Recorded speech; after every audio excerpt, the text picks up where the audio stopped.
30 000 hectares partis en fumée.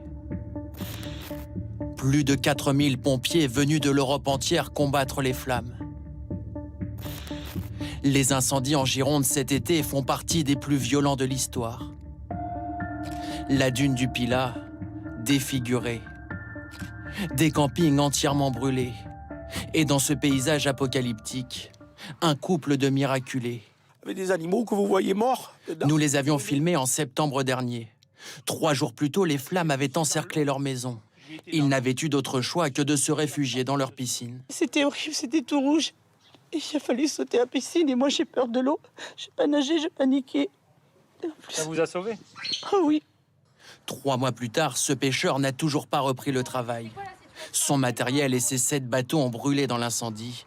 Il n'a pas les moyens de les racheter. Mon matériel est assuré quand je m'en sers.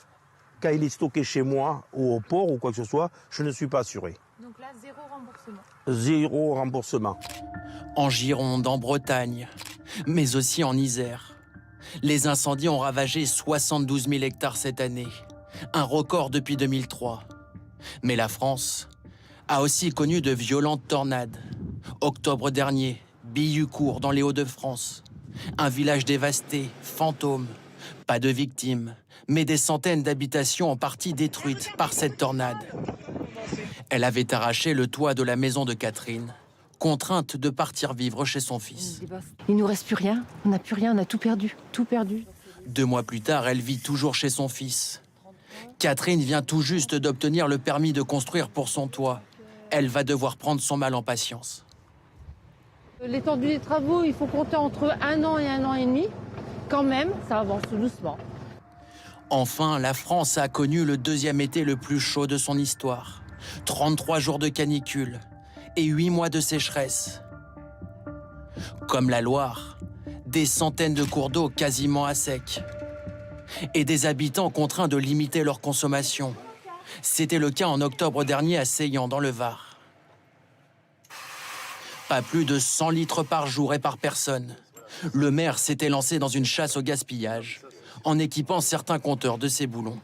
Dans ce trou, ici, vous voyez? C'est un réducteur. C'est un réducteur. 2 mois plus tard, la pluie est revenue remplir les nappes phréatiques. Mais le maire a pris une décision. La consommation d'eau reste limitée à 150 litres par jour et par personne. C'est suffisant et ça nous a servi de leçon, puisqu'on savait que l'eau était rare dans notre pays, dans le sud. L'évidence, c'est que sans doute le climat évolue. S'adapter, changer ses habitudes, pour anticiper ces phénomènes météorologiques de plus en plus fréquents.